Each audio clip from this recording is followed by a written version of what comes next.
Hello student, class 11th economics का practice paper 23-24 session का official है डीओई का। तो इसका हमने सेक्शन ही कंप्लीट कर लिया है, वो आप चेक कर लीजिएगा इससे प्रीवियस वीडियो में। अभी हम इसका सेक्शन बी करेंगे। प्लेलिस्ट सेक्शन को ज़रूर चेक कीजिए, इंपॉर्टेंट क्वेश्चंस है। तो अभी हम इसके सेक्शन बी के क्वेश्चंस कर रहे हैं, तो आपके फाइनल एग्ज़ाम के लिए इम्पॉर्टेंट है, इसलिए इसे अच्छी तरह से कर लीजिए। तो ये सारे मैंने डिटेल में समझा रखे प्रीवियस वीडियो में, प्लेलिस्ट सेक्शन में जाके चेक कर लेना, डिस्क्रिप्शन में लिंक में मैं डाल दूँगी। चलिए इसका सेक्शन बी करते हैं, माइक्रो इकोनॉमिक्स। तो 18th क्वेश्चन है, अगर एमआरटी कांस्टेंट है तो शेप पीपीसी कर्व की कैसी होती है। तो देखो एमआरटी का मतलब क्या होता है, जो भी पीपीसी कर्व बनता है ना उसका जो स्लोप होता है उसे एमआरटी कहते हैं, मार्जिनल रेट ऑफ ट्रांसफॉर्मेशन। तो जैसे कि आपको सबको पता है पीपीसी की शेप वैसे तो कैसी आती है, पीपीसी की शेप ऐसी होती है ना। तो ये कब होता है, जब एमआरटी कांस्टेंट ना हो। बट एमआरटी अगर कांस्टेंट होता है ना तो पीपीसी ऐसा आ जाता है, स्ट्रेट लाइन। तो पीपीसी एक्चुअल में क्या है, पीपीसी आपका सॉरी एमआरटी क्या है, slope of PPC. PPC curve जो बनता है उसका स्लोप होता है प्रोडक्शन पॉसिबिलिटी कर्व, जो कॉम्बिनेशन बताता है दो गुड्स जिनको प्रोड्यूस करेगा प्रोड्यूसर, ठीक है। तो उसको पीपीसी कहते हैं। तो उसका जो स्लोप बनता है इस पीपीसी का, ये जो स्लोप बनेगा हर एक यहाँ पे कहीं पे स्लोप बनाओगे, अगर ये ए गुड है और ये बी गुड है तो ए का लॉस होगा और बी का गेन होगा। तो एमआरटी कैसे निकलता है, लॉस ए का और गेन बी का, तो इससे एमआरटी निकल जाता है, ठीक है। ए का लॉस होगा, ऊपर लॉस रखना होता है, बी का गेन नीचे रखना होता है। तो ये एमआरटी एक्चुअल में क्या होता है, पीपीसी का स्लोप होता है। और जब भी एमआरटी कांस्टेंट होगा तो ये लाइन कैसी होगी, ये स्ट्रेट लाइन होगी और डाउनवर्ड होगी, यानी ऊपर से कहाँ जाएगी, नीचे की तरफ। तो इसका इसलिए इसका आंसर सी ऑप्शन हो जाएगा, ठीक है। तो जब एमआरटी कांस्टेंट नहीं होता, अगर वो चेंज हो रहा होता है एमआरटी, तब पीपीसी की शेप कैसी होती है, कॉनकेव टू द ओरिजिन, ठीक है, अदरवाइज कॉनकेव होती है। बट जब कांस्टेंट होता है तो इसकी शेप लाइन हो जाती है, स्ट्रेट लाइन, और जो कि डाउनवर्ड स्लोपिंग होती है। तो इसलिए सी ऑप्शन इसका करेक्ट है। अगर वैसे पूछते पीपीसी की शेप, अगर एमआरटी कांस्टेंट ना हो तो कॉनकेव आती है, ठीक है। तो यहाँ पे आपको मैंने दो तीन चीज़ें बता दी। एमआरटी होता क्या है, पीपीसी कर्व का स्लोप होता है, कैसे निकलता है, जिसमें लॉस हुआ है उसको ऊपर रखो, गेन को नीचे रखेंगे, ठीक है। तो नेक्स्ट क्वेश्चन पे आते हैं, which of the following is a factor affecting demand for a commodity. तो यहाँ पे डिमांड का फैक्टर पूछा है कि इनमें से कौन सा फैक्टर है जो डिमांड का फैक्टर है। देखो दो फैक्टर होते हैं, एक डिमांड के फैक्टर होते हैं और एक इलास्टिसिटी ऑफ डिमांड के फैक्टर होते हैं। तो यहाँ पे डिमांड के फैक्टर पूछिए तो आप डिमांड फंक्शन आपको आता होगा, तो उसमें जो जो ब्रैकेट के अंदर होते हैं ना वो सारे डिमांड के फैक्टर्स होते हैं। तो डिमांड फंक्शन क्या होता है, डिमांड और उसके जो फैक्टर्स होते हैं, डिमांड किस किस फैक्टर पे डिपेंड करती है। तो डिमांड और उसके फैक्टर्स के, ये फैक्टर है, उसके बीच में जो रिलेशन होता है उसे डिमांड फंक्शन कहते हैं। तो डिमांड फंक्शन को डिफाइन कैसे करोगे, relationship between demand and its determinants या its factor is called demand function. ऐसे करके आप इसे लिख सकते हो। डिमांड किस किस फैक्टर पर डिपेंड करती है, फंक्शन है, डिमांड इज अ फंक्शन, किस किस का फंक्शन है, P X P R Y, मतलब इनकम, टेस्ट, एक्सपेक्टेशंस। अगर मार्केट डिमांड है तो पॉपुलेशन, डिस्ट्रीब्यूशन भी आ जाएगा, है ना। तो यहाँ पे पी एक्स क्या है, जिसकी डिमांड कर रहे हो उसी का प्राइस। पी आर क्या है, रिलेटेड गुड्स का प्राइस। रिलेटेड गुड आपके दो होते हैं, एक होते हैं सब्सटीट्यूट और एक होते हैं कॉम्प्लीमेंट्री। वाई मतलब इनकम होती है, टी मतलब टेस्ट होता है और ई मतलब एक्सपेक्टेशन होता है। तो इस फॉर्म में जब हम इसे लिख देते हैं तो ये डिमांड फंक्शन बन जाता है, ठीक है। Relationship between quantity demand and it's factor. अब इसके अंदर हमें फैक्टर सारे दिख रहे हैं ना, तो आप सोचो इनमें से कौन सा फैक्टर है जो इसमें इस वाले में प्रेजेंट है। तो अवेलेबिलिटी और सब्सटीट्यूट तो इसका कोई फैक्टर नहीं है, नेचर ऑफ कमोडिटी भी इसका कोई फैक्टर नहीं है, price of substitute good, yes, related good के अंदर सब्सटीट्यूट गुड आता है ना, तो प्राइस ऑफ सब्सटीट्यूट गुड पे डिमांड आपकी डिपेंड करती है। तो डिमांड के फैक्टर पूछिए तो सब्सटीट्यूट गुड का प्राइस, या फिर खुद का प्राइस, या कॉम्प्लीमेंट्री गुड्स का प्राइस, या इनकम, या टेस्ट, या एक्सपेक्टेशन, या फिर पॉपुलेशन, डिस्ट्रीब्यूशन, है ना। तो ये सब डिमांड के फैक्टर्स होते हैं। बाकी इलास्टिसिटी ऑफ डिमांड के ये वाले फैक्टर है जो ऊपर लिखे हुए, availability of substitutes, nature of commodity, ये फैक्टर आपके इलास्टिसिटी ऑफ डिमांड के होते हैं। तो यहाँ पे डिमांड के फैक्टर पूछे इसलिए सी ऑप्शन करेक्ट है, ऑप्शन सी आपका आंसर हो जाएगा, ठीक है। नेक्स्ट क्वेश्चन नंबर 19 का आंसर क्या हो जाएगा, सी। नेक्स्ट देखते हैं क्वेश्चन नंबर 20। क्वेश्चन नंबर 20 में क्या है, रीड करना है फॉलोइंग स्टेटमेंट, स्टेटमेंट 1 और 2।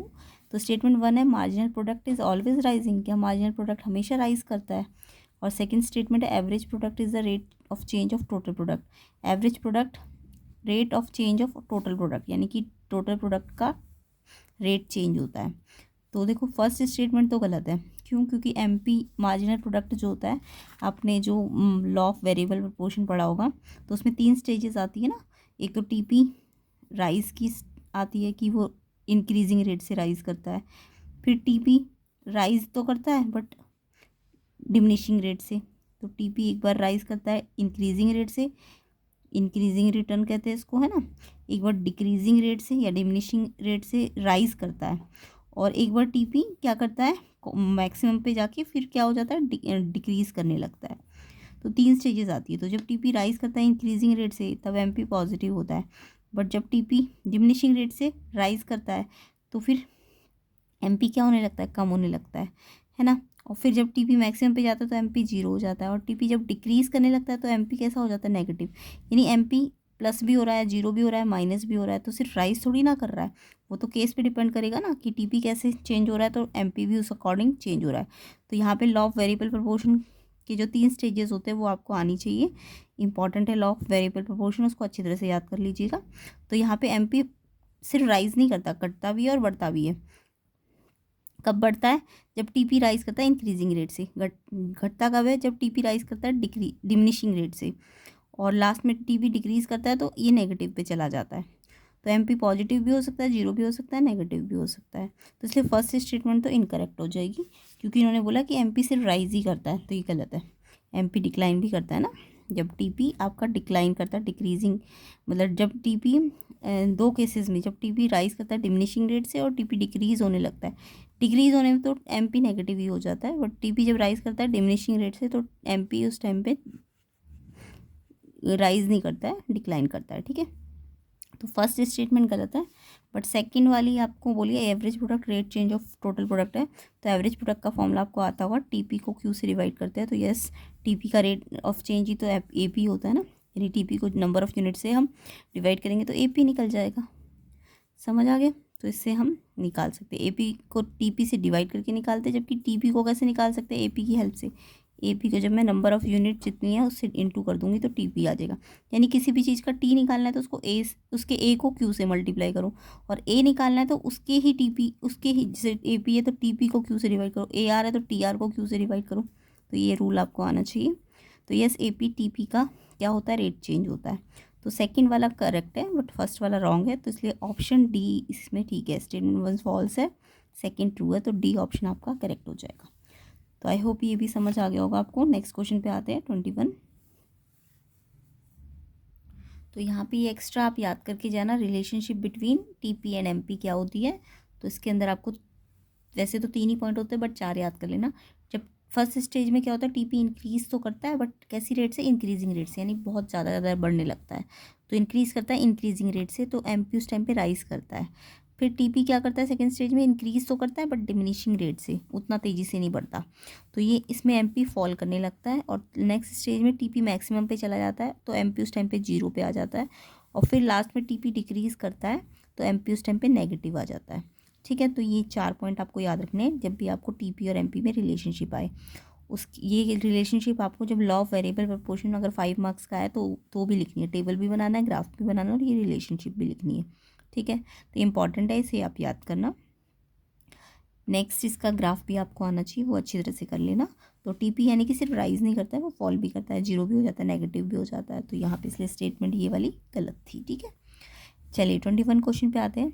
रीड करना है एजर्शन रीजन। तो एजर्शन क्या है, average fixed cost is always falling, average fixed cost जो होती है वो हमेशा फॉल करती है, यस ट्रू है। ये मैं आपको समझा देती हूँ कैसे फॉल करती है।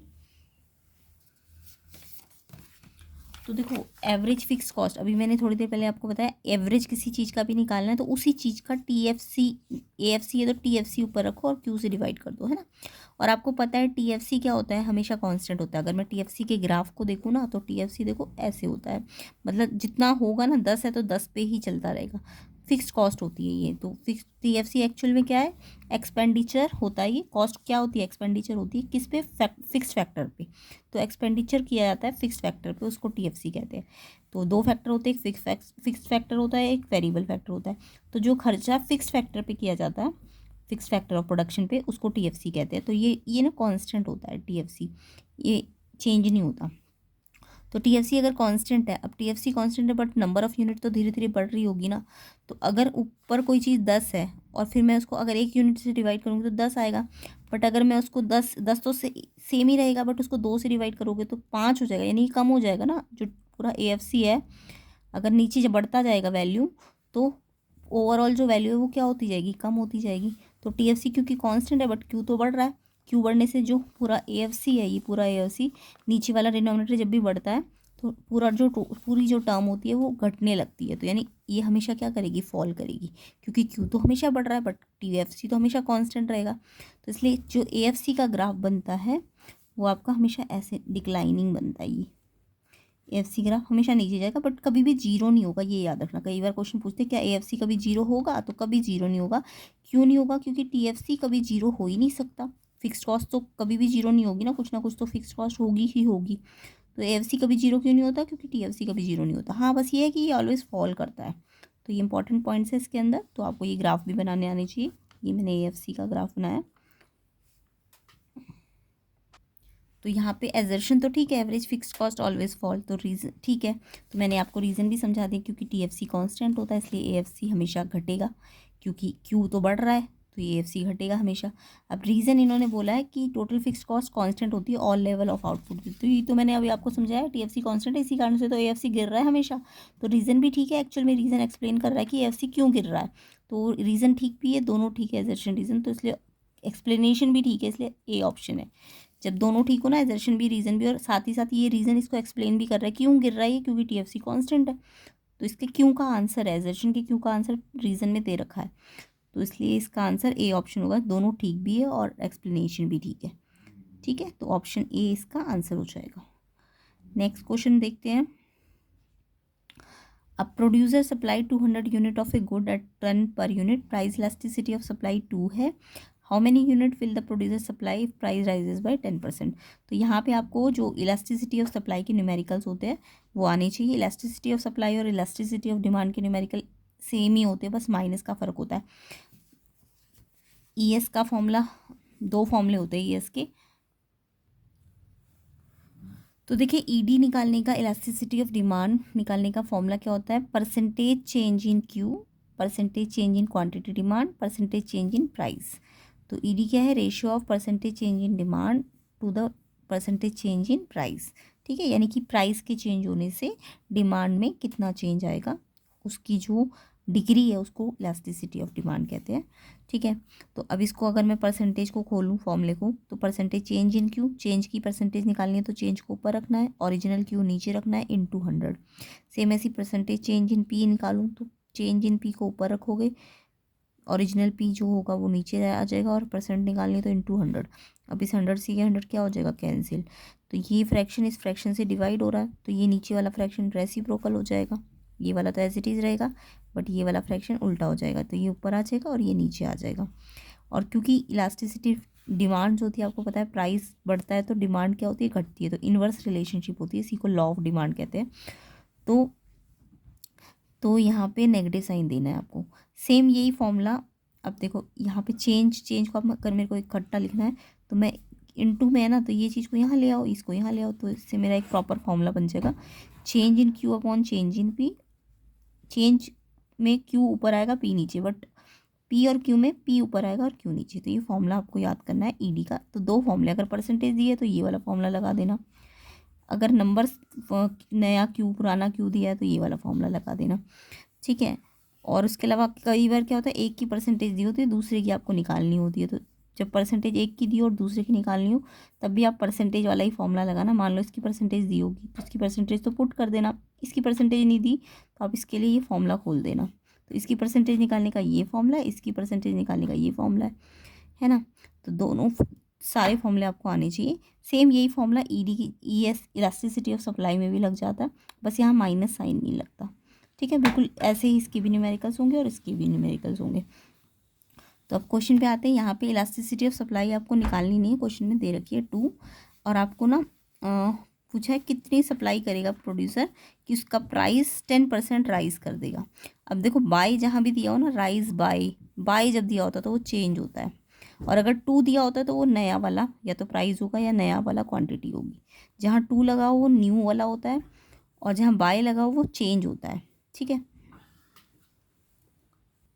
तो इस क्वेश्चन में हमको बोला है कि 200 यूनिट सप्लाई कर रहा था जब 10 प्राइस था, ₹10 पर यूनिट दिया होता है तो ये प्राइस होता है। तो जब प्राइस 10 था तो यूनिट्स कितनी थी 200, तो यूनिट का मतलब क्वांटिटी। तो प्राइस ओरिजिनल प्राइस P1 कितना है पर यूनिट, जब भी दिया हो ना तो वो प्राइस होता है, और यूनिट दिया हो तो वो क्वांटिटी होती है। तो ये प्राइस ओरिजिनल 10 है और उस पर क्वांटिटी कितनी खरीद रहे थे 200।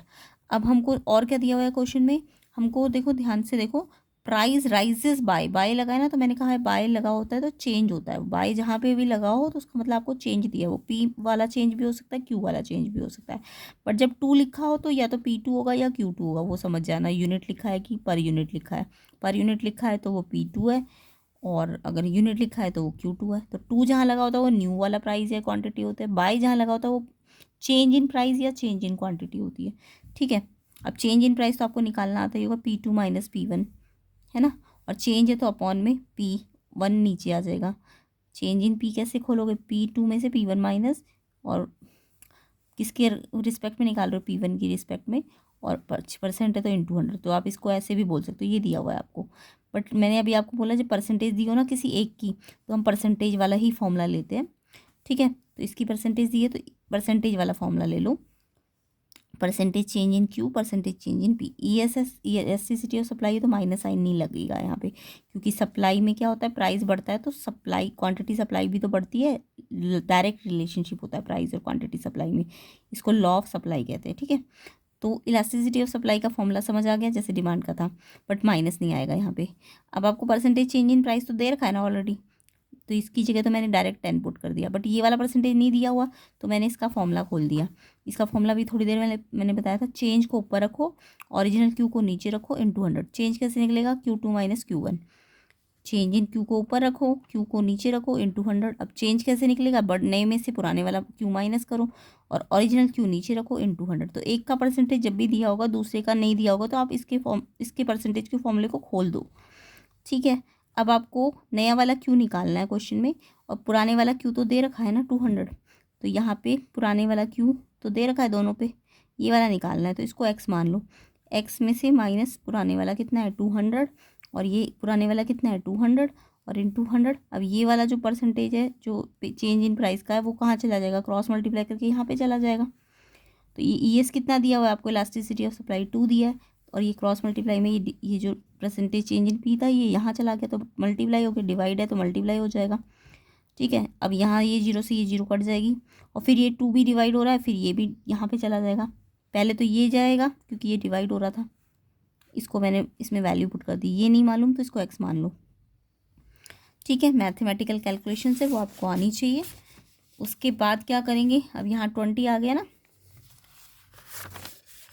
ये जो 10 था ये इस इलास्टिसिटी ऑफ सप्लाई कितनी दी हुई है क्वेश्चन में, 2 दी हुई है ना, तो ये 10 जो नीचे वाला 10 है ये इसी यहाँ के मल्टीप्लाई हो गया, तो ये 20 बन जाएगा, और ये एज इट इज़ आ जाएगा x माइनस 200/2।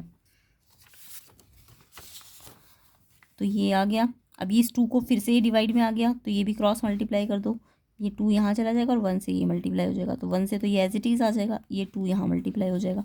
अब x के लिए सॉल्व करो, ये माइनस 200 है, नंबर है तो नंबर के पास चला जाएगा, माइनस है तो प्लस हो जाएगा इधर जाके, तो ये आ जाएगा 240, यानी नई क्वांटिटी x थी तो कितनी आ गई, वो 240 आ गई। तो इस तरीके से हमारा आंसर आ जाएगा, सी ऑप्शन इसका सही हो जाएगा।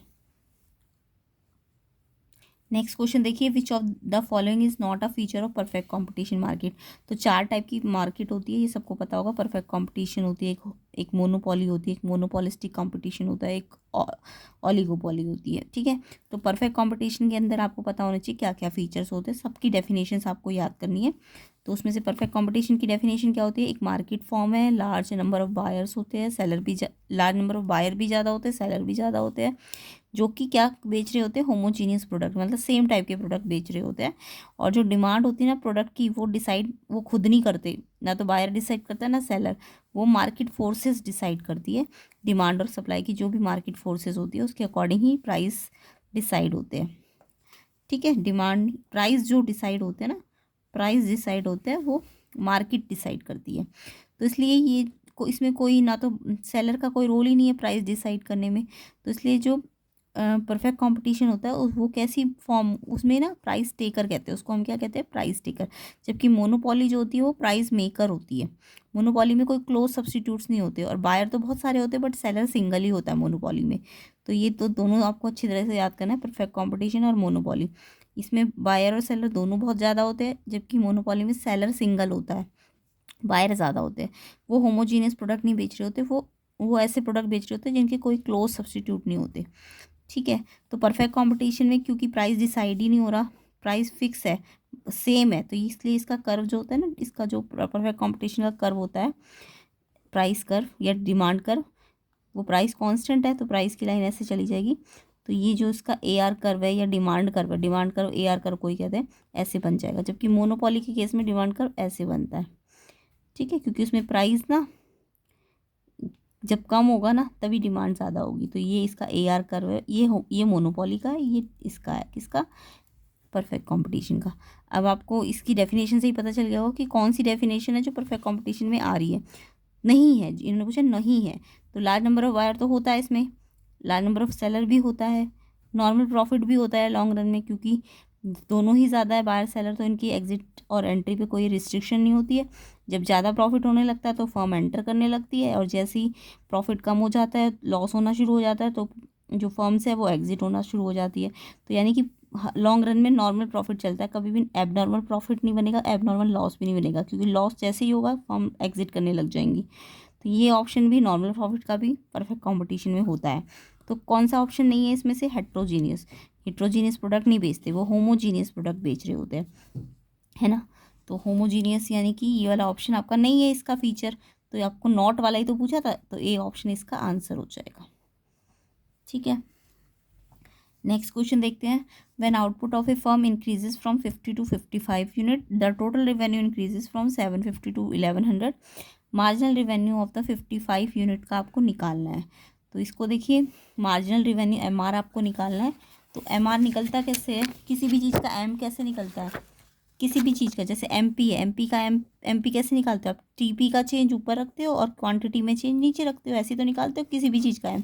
चाहे मैं एम सी मार्जिनल कॉस्ट का भी निकालूँ तो चेंज इन टी सी ऊपर रखोगे और चेंज इन क्यू नीचे रखोगे। ऐसी एम आर का करोगे तो चेंज इन टी आर ऊपर रखोगे, एम आर है तो टी आर टोटल का चेंज ऊपर और क्वांटिटी का चेंज नीचे होगा। तो किसी भी चीज़ का आप एम निकाल सकते हो टोटल को क्वांटिटी के चेंज से डिवाइड करके, है ना। तो अब मेरे को क्वेश्चन में क्या दे रखा है, 50 यूनिट का, 50 यूनिट आउटपुट खरीदती है तो टोटल रिवेन्यू, रिवेन्यू का मतलब समझते हो ना, सेल, रिवेन्यू का मतलब सेल होता है ना। जो भी फर्म प्रोड्यूसर सेल करता है उसकी सेल रिसिप्ट को रिवेन्यू कहते हैं। तो 50 यूनिट आउटपुट अगर उसने सेल किया तो उसको कितना रिवेन्यू हुआ, उसको 750 का, और जब 55 यूनिट सेल किया तो 1100 का। तो ये टेबल सा बना लिया हमने। अब मेरे को ये वाला, इस वाले यूनिट पे एम आर निकालना है। मान लो 50 से 51 का एम आर निकालना होता तो हम क्या करते थे, जो 50 का टी आर होता था, और मान लो 50 का टी आर 100 होता, और 51 का टी आर कितना हो जाता है, टी आर तो लगातार बढ़ेगा ना, क्योंकि 50 और 51 का जोड़ के नेक्स्ट टी आर आ जाएगा। तो 51 नंबर पे एम आर कैसे आता है, तो इसमें से इसको आप क्या करते हो, माइनस करते हो ना, तब तो ये कॉन्जिक्यूटिव होते हैं, तो आप सीधा माइनस करके आंसर ले लेते हो एम आर का, कि ये 20 आ जाएगा, है ना, नीचे वाला 51 वाले का। बट यहाँ पे तो गैप आ गया ना, तो आप ये वाला फॉर्मूला लगाओगे, फिर सिर्फ माइनस नहीं करोगे कहीं, आप सिर्फ माइनस करके आंसर छोड़ दो। ये कॉन्जिक्यूटिवली थोड़ी ना है, 50 या 51 थोड़ी ना है। तो आपको ये फॉर्मूला लेना पड़ेगा कि एम आर 55 ये नीचे वाली यूनिट का निकालना है मेरे को, तो टी आर का चेंज और क्यू का चेंज नीचे लेना पड़ेगा। टी आर का चेंज यानी कि इसमें से इसको माइनस करो और फिर इसमें से भी इसको माइनस करो। अगर ये 50 और 51 होता तो माइनस करते तब भी आप 1 आता, उसको लिखने की ज़रूरत नहीं होती। बट अभी तो ये अलग अलग है ना, कॉन्जिक्यूटिव तो नहीं है, तो इसलिए इसके चेंज को भी आपको माइनस करना पड़ेगा। और फिर आपका ये माइनस करके कितना आ रहा है 350, और ये डिवाइड करके 5, 5 से डिवाइड करोगे तो 70 आंसर आ जाएगा। तो इसलिए आंसर क्या होगा इसका? C option. तो किसी भी चीज़ का एम निकालने का तरीका क्या, उसके टी को क्यू से डिवाइड कर दिया करो। और अगर कॉन्जिक्यूटिवली नहीं है तो सिर्फ माइनस करने से काम नहीं चलेगा, फिर आपको इसका चेंज भी नीचे रखना पड़ेगा। तो ऑप्शन सी इसका आंसर हो जाएगा। ठीक है, 70 रुपीज़। नेक्स्ट क्वेश्चन देखेंगे। तो प्लेलिस्ट की वीडियोस को ज़रूर चेक कर लेना, इंपॉर्टेंट है फाइनल एग्ज़ाम के लिए, तो उसको अच्छी तरह से कीजिए। एंड इसका क्वेश्चन पेपर जब सॉल्व हो जाएगा तो मैं उसको सॉल्यूशन कर दूंगी, तो उसको भी चेक कर लेना आप। Next question number 25। A government intervention in the market in the form of dash generally creates a situation of dash in the market. तो गवर्नमेंट का इंटरवेंशन मार्केट में किस फॉर्म में होता है, जिससे मार्केट में कैसी सिचुएशन आ जाती है। तो यहाँ पे आपको 4 ऑप्शंस दिए हुए, price ceiling, excess supply, price ceiling, excess demand, price floor, excess demand, price floor, black marketing. तो यहाँ पे प्राइस सीलिंग और प्राइस फ्लोर एक्चुअल में क्या होता है, मैं पहले प्राइस सीलिंग को बता देती हूँ आपको। तो देखो प्राइस सीलिंग क्या होता है। प्राइस सीलिंग वो मैक्सिमम प्राइस होता है, मैक्सिमम, याद रखना मैक्सिमम वर्ड लिखना है। प्राइस सीलिंग क्या होता है, वो मैक्सिमम प्राइस होता है जो कि एक सेलर चार्ज करता है किससे, बायर से। एक मैक्सिमम प्राइस होता है, maximum price which is seller can charge from buyer. ठीक है, और ये हमेशा इक्विलिब्रियम प्राइस से लेस होता है। इक्विलिब्रियम प्राइस तो समझते हो ना, जहाँ पे डिमांड और सप्लाई इक्वल हो जाती है उसको इक्विलिब्रियम कहते हैं। और उस इक्विलिब्रियम पे जो प्राइस होता है उसको इक्विलिब्रियम प्राइस कहते हैं। तो प्राइस, इक्विलिब्रियम प्राइस किसे कहते हैं, जहाँ पे price in which demand and quantity supplied are equal, तो उसको उस प्राइस को हम इक्विलिब्रियम प्राइस कहते हैं। तो यहाँ पे इक्विलिब्रियम का मतलब समझ गया ना, डी कर्व ये होता है, एस कर्व ये होता है। तो जहाँ पे ये दोनों इक्वल हो जाएंगे, demand equal to supply, demand equal to supply is equilibrium. ठीक है, and price in which demand and supply are equal is called equilibrium price.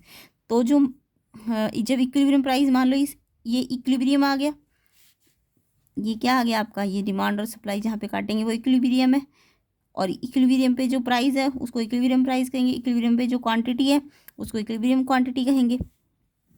अब अगर मैक्सिमम प्राइस किया तो यानी प्राइस बढ़ गया ना, ये ऊपर चला गया प्राइस। तो अगर प्राइस ऊपर चला गया तो देखो इस प्राइस पे डिमांड तो कम हो गई ना, इस प्राइस पे डिमांड पहले इतनी थी, डिमांड कितनी थी, ये डी कर्व कहाँ तक था, यहाँ तक था ना, इसकी डिमांड इतनी थी। बट अब डिमांड क्या हो गई, कम हो गई।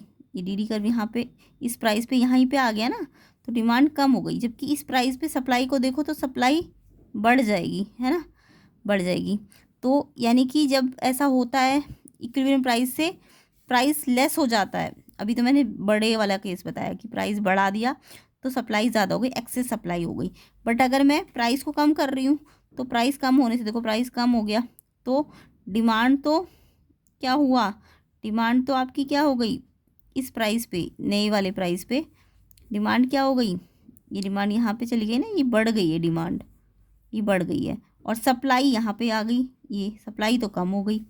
तो यहाँ पे जब भी आपका प्राइस सीलिंग होती है ना, तो ये क्योंकि इक्विलिब्रियम प्राइस लेस चला जाता है तो इस केस में एक्सेस डिमांड हो जाती है। तो अगर प्राइस सीलिंग के कॉन्सिक्वेंसेस पूछे आपसे तो एक्सेस डिमांड हो जाती है। एक्सेस डिमांड का मतलब डिमांड ज़्यादा हो जाएगी और सप्लाई कम हो जाएगी। क्यों, क्योंकि ये इक्विलिब्रियम प्राइस से लेस होता है। प्राइस सीलिंग में प्राइस जो होता है इक्विलिब्रियम प्राइस से लेस होता है, इसलिए एक्सेस डिमांड की सिचुएशन आ जाती है। और एक्सेस डिमांड जब हो जाएगी तो लोग डिमांड करेंगे तो ब्लैक मार्केटिंग हो जाएगी और करप्शन बढ़ेगा, है ना। तो ये इसके इफेक्ट है प्राइस सीलिंग की। तो ये एक्स्ट्रा पॉइंट्स है, ये मैं आपको समझा रही हूँ कि प्राइस सीलिंग क्या होती है। प्राइस सीलिंग वो मैक्सिमम प्राइस होता है जिसको एक सेलर बायर से क्या करता है, चार्ज करता है। ये होता क्या है, इक्विलिब्रियम प्राइस से कम होता है। तो जब इक्विलिब्रियम प्राइस से कम हो जाएगा ना, तो देखो इक्विलिब्रियम प्राइस से कम में सप्लाई तो कम हो जाएगी, ये प्राइस नीचे चला गया तो सप्लाई तो यहाँ पे आ गई ना। और जबकि इस प्राइस पे क्वांटिटी कितनी आ गई, ये इतनी आ गई, तो क्वांटिटी ज़्यादा, डिमांड ज़्यादा हो गई, सप्लाई कम हो गई। तो यानी इसमें क्या होगा, एक्सेस डिमांड हो जाएगी जिससे ब्लैक मार्केटिंग और करप्शन होगा। तो अगर प्राइस सीलिंग क्या होती है ये पूछे तो ये लिखना। और उसके बाद इसके कॉन्सिक्वेंसेस होते हैं। इसी को अगर मैं उल्टा कर दूं तो प्राइस फ्लोर में इसका जस्ट उल्टा लिख दो। प्राइस फ्लोर में मैक्सिमम की जगह मिनिमम लिख देना। प्राइस फ्लोर क्या होता है, फ्लोर मतलब मिनिमम, फ्लोर नीचे होता है ना, फ्लोर फर्श, फर्श कहाँ होता है, नीचे। सीलिंग कहाँ होती है, ऊपर। तो सीलिंग को मैक्सिमम से याद करो, फ्लोर को मिनिमम से याद करो। तो फ्लोर में मिनिमम आएगा, ठीक है। और यहाँ पे लेस इक्विलिब्रियम प्राइस की बजाय अबव इक्विलिब्रियम प्राइस, जो प्राइस होता है वो अबव चला जाता है, यहाँ मैक्सिमम वाले में तो इक्विलिब्रियम प्राइस से कम चला जाता है, जबकि मिनिमम वाले में प्राइस फ्लोर में मिनिमम होगा, तो जो प्राइस होगा ना वो इक्विलिब्रियम प्राइस से ऊपर चला जाएगा। तो उस टाइम पे ये जब ऊपर चला जाएगा, ये मैंने अभी समझाया था, जब ऊपर चला जाएगा तो डिमांड तो आपकी कम हो जाएगी। ये रही डिमांड, इस प्राइस पे डिमांड कहाँ है, यहाँ है ना, लेकिन इस प्राइस पे सप्लाई कहाँ है, इतनी आ गई ना, इतनी, तो यानी सप्लाई ज़्यादा हो जाएगी, तो वहाँ पे एक्सेस डिमांड की सिचुएशन नहीं आएगी, वहाँ पे एक्सेस सप्लाई की सिचुएशन आ जाती है। ठीक है, एक्सेस सप्लाई का मतलब सप्लाई ज़्यादा हो जाती है, डिमांड कम हो जाती है। तो ये मैंने आपको प्राइस फ्लोर का डायग्राम बना के बताया है, और ये एक्सेस सप्लाई, ये प्राइस सीलिंग का डायग्राम है। तो देखो प्राइस फ्लोर का अभी जो मैंने आपको समझाया था, फ्लोर है तो मिनिमम प्राइस हो जाएगा जो कि प्रोड्यूसर को दिया जाता है, कि प्रोड्यूसर को उतना तो कम से कम मिलेगा ही मिलेगा। अगर उसकी क्रॉप्स अगर ज़्यादा रेट में नहीं बिक रही है तो कम से कम एक प्राइस गवर्नमेंट डिसाइड करेगी, मिनिमम प्राइस जो कि प्रोड्यूसर को दिया जाता है। ठीक है, तो ये एक तरह से जो फार्मर्स वगैरह उनके लिए होता है ये प्राइस फ्लोर। तो प्राइस इसमें इक्विलिब्रियम के ऊपर लेते हैं, अबव होता है तो ये मिनिमम प्राइस, लेकिन इक्विलिब्रियम प्राइस के कहाँ होता है, ये ऊपर होता है। और इसमें क्या हो जाएगा, देखो अभी मैंने आपको बताया डी कर्व ये रहा, और एस कर्व ये होता है ना, ये एस कर्व होता है, ये डी कर्व होता है। तो ये जहाँ पे इक्वल होते हैं डिमांड और सप्लाई, तो वहाँ तो इक्विलिब्रियम आ जाता है। जहाँ पे डिमांड और सप्लाई इक्वल हो तो उसे इक्विलिब्रियम कहते हैं। तो इक्विलिब्रियम इज ए स्टेट या stage where demand equal to supply, उसको इक्विलिब्रियम कहते हैं। ठीक है, अभी ये इक्विलिब्रियम है, अब इस इक्विलिब्रियम पे ये प्राइस था और इस इक्विलिब्रियम पे ये क्वांटिटी थी, बट जैसे ही प्राइस अबव कर देंगे इक्विलिब्रियम से, ये इक्विलिब्रियम प्राइस ये है ना, ये इक्विलिब्रियम प्राइस है और ये इक्विलिब्रियम क्वांटिटी है। तो अगर मैं प्राइस को इससे ऊपर कर दूंगी तो इस नई प्राइस पे देखो, इस नई प्राइस पे ये डिमांड कर्व यहाँ पे आया है ना, इस नई प्राइस पे यहाँ पे काट रहा है। तो देखो पहले डिमांड इतना था, अब डिमांड इतना हो गया, कम नहीं हो गया, बट सप्लाई इस वाले प्राइस पे देखो कितनी हो गई, यहाँ से लेके यहाँ तक हो गई, यानी कि डिमांड तो कम हो गई बट सप्लाई तो बढ़ गई ना। पहले तो यहीं पे थी दोनों, डिमांड भी और सप्लाई भी, बट अब नए प्राइस पे डिमांड कम हो गई, डिमांड कर्व यहीं तक है, सप्लाई कर्व वहाँ तक है, तो डिमांड कम हो गई, सप्लाई ज़्यादा हो गई, तो सप्लाई ज़्यादा डिमांड कम को एक्सेस सप्लाई कहते हैं। तो यानी कि इस केस में एक्सेस सप्लाई हो जाती है कब, जब प्राइस फ्लोर होता है, तो प्राइस फ्लोर में एक्सेस सप्लाई होगा। और ये ध्यान रखना, प्राइस फ्लोर है तो मिनिमम प्राइस होता है, लेकिन ये इक्विलिब्रियम प्राइस से क्या होता है, ऊपर होता है। समझ आ गया। तो और प्राइस सीलिंग क्या होती है, ये मैक्सिमम प्राइस होता है, सीलिंग का मतलब ऊपर छत होती है ना, तो ये मैक्सिमम प्राइस होता है, बट ये इक्विलिब्रियम प्राइस से कम होता है। जब इक्विलिब्रियम प्राइस से कम रेट रखते हैं ना तो उस टाइम पे एक्सेस डिमांड हो जाती है, जिससे ब्लैक मार्केटिंग और करप्शन होता है। तो इसके इफेक्ट पूछे तो ये होते हैं। तो यहाँ पे अब आपको समझ आ गया होगा कि प्राइस सीलिंग से कोई एक्सेस सप्लाई आती है, नहीं, प्राइस सीलिंग से तो एक्सेस डिमांड आती है। अभी मैंने बताया ना, प्राइस सीलिंग से एक्सेस डिमांड आती है, तो ये तो गलत हो जाएगा पहला option. Second option, price ceiling से एक्सेस डिमांड होती है, यस ये ठीक है आपका, बी ऑप्शन करेक्ट है। प्राइस फ्लोर से एक्सेस डिमांड होती है, नो, प्राइस फ्लोर से तो एक्सेस सप्लाई हो जाती है, तो ये भी गलत है। प्राइस फ्लोर से ब्लैक मार्केटिंग होती है, नो, वो तो प्राइस सीलिंग से होती है, तो यानी बी ऑप्शन आपका करेक्ट है। तो पहले प्राइस सीलिंग आएगा यहाँ पे और फिर आपका एक्सेस डिमांड आएगा। तो प्राइस सीलिंग से क्या क्या इफेक्ट होता है, एक्सेस डिमांड और ब्लैक मार्केटिंग होती है। ठीक है, तो यहाँ पे प्राइस सीलिंग के साथ एक्सेस डिमांड तो ठीक है, बट यहाँ पे ब्लैक मार्केटिंग प्राइस फ्लोर के साथ लिख दी, ये भी गलत है, ये भी गलत है, ये भी गलत है। बी ऑप्शन आपका ठीक है, तो इसलिए आपका आंसर बी ऑप्शन हो जाएगा क्वेश्चन नंबर 25 का। चलिए नेक्स्ट क्वेश्चन एक और देख लेते हैं। तो a market for a good is in equilibrium if there is an improvement in the technology for producing the commodity, then what will be the correct order of the chain effect that will follow in the market. तो आपको पता है कि एक market equilibrium है, equilibrium का मतलब तब आपको पता चल गया होगा कि डिमांड और सप्लाई इक्वल है। अब अगर इम्प्रूवमेंट टेक्नोलॉजी में कर दी, तो देखो टेक्नोलॉजी में इम्प्रूवमेंट करने से आपको पता है ना, सप्लाई का फैक्टर होता है टेक्नोलॉजी, है ना। तो अगर टेक्नोलॉजी अच्छी हो गई तो कॉस्ट कम आने लगती है और सप्लाई बढ़ जाती है, पढ़ा होगा अपने सप्लाई के फैक्टर्स में। तो यानी कि सप्लाई में चेंज हुआ होगा कि इम्प्रूवमेंट टेक्नोलॉजी होने से सप्लाई बढ़ गई होगी। तो सप्लाई बढ़ गई होगी, तो अब इन्होंने पूछा है कि क्या क्या इफेक्ट आया होगा। तो पहला इफेक्ट तो मैंने बता ही दिया कि सप्लाई बढ़ी होगी, तो सप्लाई कर्व कहाँ चला गया होगा, राइट चला गया होगा। तो समझ आ गया, जब टेक्नोलॉजी इम्प्रूवमेंट होती है, टेक्नोलॉजी इम्प्रूवमेंट होती है तो क्या होता है, कॉस्ट कम आती है, कॉस्ट ऑफ प्रोडक्शन जो होता है, कॉस्ट ऑफ प्रोडक्शन वो कम आता है, क्योंकि अच्छी हो गई टेक्नोलॉजी तो कॉस्ट कम आएगी। तो कॉस्ट कम आने से क्या होता है, प्रॉफिट ज़्यादा होता है सेलर को, तो प्रॉफिट प्रोड्यूसर को ज़्यादा होगा, जिससे वो सप्लाई भी बढ़ा देगा। तो ये तो आपको पता है ना, सप्लाई का फैक्टर होता है, टेक्नोलॉजी पे कैसे डिपेंड करती है सप्लाई। अगर टेक्नोलॉजी अच्छी हो गई, इंप्रूव हो गई, तो सप्लाई बढ़ेगी, और टेक्नोलॉजी अगर आउटडेटेड हो गई तो सप्लाई कम हो जाती है। तो यानी कि ओरिजिनल इक्विलिब्रियम तो ये होता है। ओरिजिनल इक्विलिब्रियम क्या होता है? जहाँ पे डिमांड कर्व और सप्लाई कर्व, ईडीडी कर्व और सप्लाई कर्व एक दूसरे को काटते हैं, ये इक्विलिब्रियम है। और यहाँ पे ये जो प्राइस होता है इक्विलिब्रियम पे, उसे इक्विलिब्रियम प्राइस कहते हैं। और इस प्राइस पे जो इस इक्विलिब्रियम पे जो क्वांटिटी होती है उसको हम इक्विलिब्रियम क्वांटिटी कहते हैं, है ना। बट अगर मेरा सप्लाई इंप्रूव हो गई है, तो सप्लाई इंप्रूव होने का मतलब सप्लाई कर्व ना क्या हो जाएगा, इधर राइटवर्ड शिफ्ट हो जाता है। जब भी सप्लाई बढ़ती है तो सप्लाई कर्व क्या हो जाएगा, आगे राइटवर्ड शिफ्ट हो जाएगा। अगर सप्लाई घट जाती है तो वो बैकवर्ड शिफ्ट हो जाएगा, लेफ्टवर्ड यानी। तो यहाँ पे तो इंप्रूव हुई, तो ये वाला कर्व जो एसएस कर्व है वो आपका आगे राइटवर्ड आ जाएगा। डीडी कर्व तो एज इट इज़ रहेगा, उसमें कोई चेंज नहीं आएगा, बट सप्लाई कर्व आपका राइटवर्ड शिफ्ट हो जाएगा। जिससे क्या होगा, ये नया इक्विलिब्रियम आ जाएगा, क्योंकि ये नया S1 कर्व बन गया। तो ये वाला S1 कर्व डीडी कर्व को यहाँ पे काटेगा, तो ये नया इक्विलिब्रियम आ जाएगा। नए इक्विलिब्रियम में क्या हो रहा है, देखो इस इक्विलिब्रियम पे प्राइस क्या हो गया, पहले ये वाला प्राइस था ना, अब ये नए इक्विलिब्रियम पे प्राइस क्या हो गया, नीचे आ गया ना, घट गया प्राइस। और इस इक्विलिब्रियम पे क्वांटिटी पहले ये थी, बट अब तो ये आगे चली गई, तो प्राइस घट गया, क्वांटिटी बढ़ गई इक्विलिब्रियम पे। इस इक्विलिब्रियम पे प्राइस क्या हो गया, प्राइस तो घट गया बट क्वांटिटी बढ़ गई। तो क्या क्या इफेक्ट हुआ होगा, सबसे पहले तो क्या होगा, सप्लाई कर्व शिफ्ट हो गया होगा, राइट, ये ठीक है पहले। उसके बाद न्यू इक्विलिब्रियम प्राइस कम ही तो हो गया इनिशियल से, अभी मैंने समझाया। और फिर जब ये इक्विलिब्रियम प्राइस कम हो जाता है, तो अभी थोड़ी देर पहले मैंने बताया था आपको, इक्विलिब्रियम प्राइस कम हो जाता है जब, तो इक्विलिब्रियम प्राइस पे देखो डिमांड तो कम हो गई। ये इक्विलिब्रियम प्राइस पे ये रहा ना, ये कौन सा कर्व है, एसएस कर्व है ना, एसएस कर्व है इस नए वाले इक्विलिब्रियम पे। तो ये कम हो गया और डिमांड क्या हो गई, ज़्यादा हो गई। तो यानी एक्सेस डिमांड आ गई होगी, है ना, कि एक्सेस सप्लाई हो गई होगी इक्विलिब्रियम प्राइस पे। इक्विलिब्रियम प्राइस पे, अच्छा ये वाला ना, हाँ, एक्सेस सप्लाई हो गई, ये वाला सप्लाई बढ़ गई, पहले इतनी थी सप्लाई, अब सप्लाई बढ़ गई। देखो नए वाले प्राइस पे सप्लाई बढ़ चुकी है ना, ये है ना सप्लाई कर्व, तो ये बढ़ गया है सप्लाई। पहले सप्लाई ये था, तो पहले इतनी सप्लाई थी, अब इस प्राइस पे यहाँ तक हो गई सप्लाई, तो सप्लाई क्या हो गई, बढ़ गई। तो यानी कि एक एक्सेस सप्लाई हो गई होगी। और फिर जिससे क्या होगा, जब एक्सेस सप्लाई होती है तो सप्लाई ज़्यादा होती है, तो सेलर्स के बीच में कंपटीशन बढ़ जाता है। एक्सेस सप्लाई होने से सेलर्स के बीच में कंपटीशन बढ़ जाता है, जिससे जिससे क्या होता है, वो प्राइस कम करते हैं, प्रेशर ऑन डाउनवर्ड चला जाता है, और तब तक जाता है जब तक दोनों इक्वल ना हो जाए, डिमांड और सप्लाई। तो यानी कि ये पहले से ही ऑर्डर पे लगे हुए 1 2 3 4, तो इसलिए इसका ऑप्शन ए हो जाएगा, ठीक है। उसके बाद 27 क्वेश्चन देखो, एक्सेस डिमांड में क्या कंपटीशन अमंग सेलर होता है, नो, अभी मैंने समझा एक्सेस सप्लाई में कंपटीशन अमंग सेलर होता है।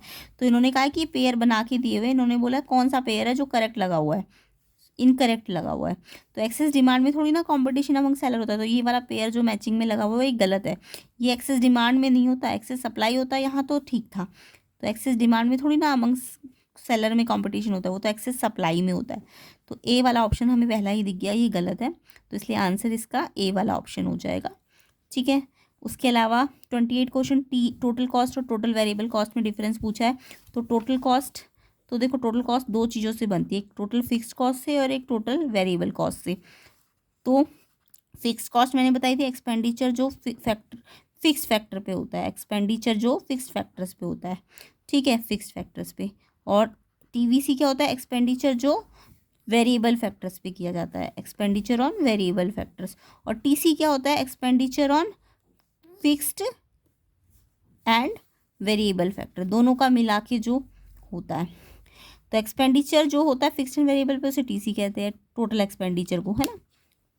और एक्सपेंडिचर जो फिक्स फैक्टर पे होता है, टोटल एक्सपेंडिचर, उसको टीएफसी कहते हैं। और टोटल एक्सपेंडिचर जो वेरिएबल फैक्टर्स पे किया जाता है, उसको परचेज करने में, उनको बनाने में, तो वो टीवीसी होता है, ठीक है। तो टीसी आपका टीवीएफसी प्लस टीवीसी है। तो यहाँ पे टोटल कॉस्ट और टोटल वेरिएबल कॉस्ट को आपको बस समझाना है कि इनकी डेफिनेशन लिखनी है, टोटल कॉस्ट क्या होती है, टोटल वेरिएबल कॉस्ट क्या होती है, और उसके बाद आप ये फॉर्मूला लिख देना। और चाहो तो टीसी का ग्राफ तो कैसे बनेगा, टीएफसी का ग्राफ तो अभी मैंने थोड़ी देर पहले बताया था, कांस्टेंट होता है टीएफसी का ग्राफ। और टीवीसी का ग्राफ डिपेंड करता है वेरिएबल फैक्टर्स पे। वेरिएबल फैक्टर अगर जीरो है तो ये जीरो से शुरू होगा, फिर ये स्लोप थोड़ा पहले कम होगा और फिर एकदम से बढ़ जाएगा, ऐसे एस शेप बनाना इसकी, ठीक है। और जो ये टीवीसी ग्राफ हो जाएगा, टीवीसी। और टीसी ग्राफ ना बिल्कुल इसके पैरेलल चलेगा टीवीसी ग्राफ के, और ये जीरो से स्टार्ट नहीं होगा, ये टीएफसी से स्टार्ट होगा।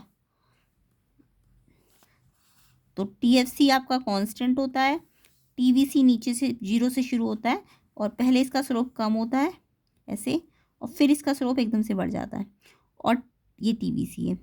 और TC का स्लोप, TC कहाँ से शुरू होता है, TC 0 से शुरू नहीं होता, TC क्योंकि इन दोनों का सम होता है ना, और ये हमेशा कांस्टेंट जुड़ रहा है इसमें, तो इसलिए ये कांस्टेंट जुड़ता है, तो इसलिए ये पैरेलल चलता है TVC के बिल्कुल TVC की शेप लेगा, बस यहाँ से शुरू होगा TFC से, और ये इसके पैरेलल चलेगा। तो क्वेश्चन आएगा ये पैरेलल क्यों चलता है, क्योंकि ये TFC और TVC से मिलके बना, और TFC कांस्टेंट है, इसलिए ये TVC के क्या चलता है, पैरेलल चलता है। ठीक है, तो इस तरीके से बाकी आप क्वेश्चंस हैं थ्योरी के, तो उनको अपने आप कवर कीजिए, कुछ क्वेश्चंस मैं करवा दूंगी लास्ट में, तो इनको अच्छी तरह से कीजिए। ये सारे क्वेश्चन इंपॉर्टेंट है फाइनल एग्जाम के लिए, तो प्रैक्टिस कर लीजिए इनको, और प्लेलिस्ट सेक्शन को ज़रूर चेक कर लेना। तो ये मैंने थोड़ा डिटेलिंग समझा दी है, ये सारी चीज़ें आपको पता होनी चाहिए, और डेफिनेशंस वगैरह तो सारी याद करनी है आपको। तो चलिए वीडियो को शेयर ज़रूर कीजिए एंड लाइक भी करिए, एंड चैनल पे नए हैं तो सब्सक्राइब कर देना। इसका सोल्यूशन मैं जो फाइनल एग्ज़ाम का पेपर होगा उसका सोल्यूशन भी आपको चैनल में मिल जाएगा। तो वीडियो को शेयर ज़रूर कीजिए एंड इन क्वेश्चंस को अच्छी तरह से सॉल्व कर लेना।